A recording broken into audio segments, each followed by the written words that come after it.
प्रायः सभी वेद शाखाओं की सीमंत संस्कार के प्रारंभिक संस्कारांग कर्म इस तरह से हैं।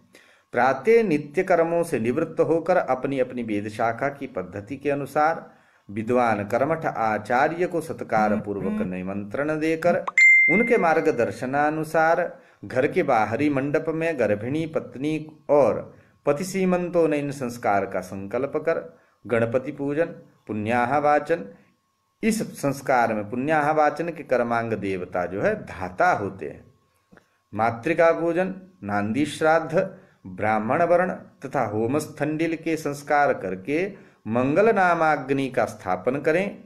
देवताओं के लिए आहुति परिग्रह हेतु अन्वाधान के बाद कुशकंडिका विधा से अपनी अपनी शाखा के अनुसार स्थाली पाक को पकाएं और आज्य भाग तक की आहुतियां देवें।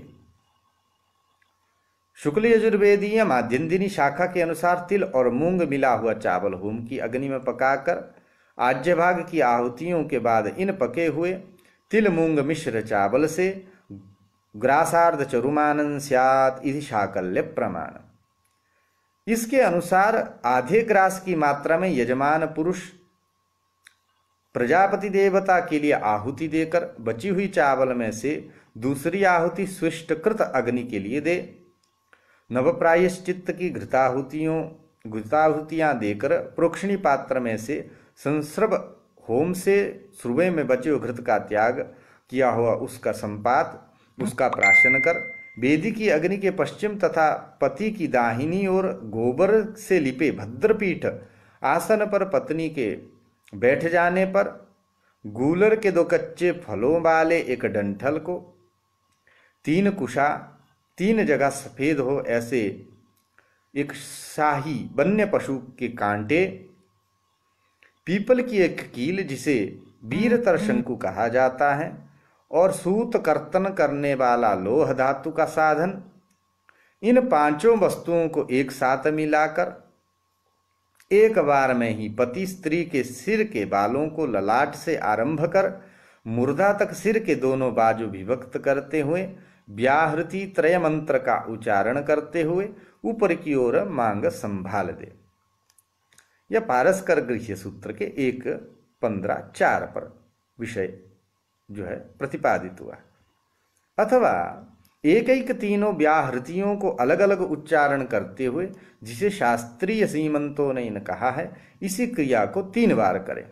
यह विषय पारस्कर गृह्य सूत्र 1.15.5 पर कहा गया है। फिर गूलर के 5 फलों की बनी बेनी को पत्नी के बेनी सदृश बालों में 3 गांठ देकर अयम ऊर्जा आदि मंत्र से बांध दे। यह पारस्कर गृह्य सूत्र के 1.15.6 पर यह विषय स्पष्ट हुआ है। इस मंत्र का अर्थ है कि हे सुकेशी, जिस वृक्ष के यह फल हैं, यह वृक्ष शक्तिशाली है, इसकी फलों से लदी हैं जो शाखाएं हैं, इसी की तरह तुम भी फलवती बनो अर्थात बहुपुत्रा हो हे सीमंतिनी। ऐसी जो प्रार्थना वहां पर की जाती। बेणी बंधन के बाद पति वीणा गान करने वाले 2 पुरुषों से राजा या अपने वर्ण समर्थ वीर पुरुष के विषय में गाथा गाने को कहें। गाथा गान करवाना गर्भिणी तथा गर्भस्थ शिशु की प्रसन्नता हेतु है।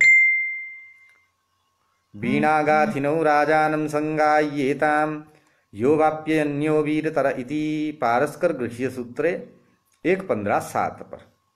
कुछ पूर्वाचार्यों के अनुसार वेदोक्त सोम प्रभृति मंत्र गाथा ही गानी चाहिए।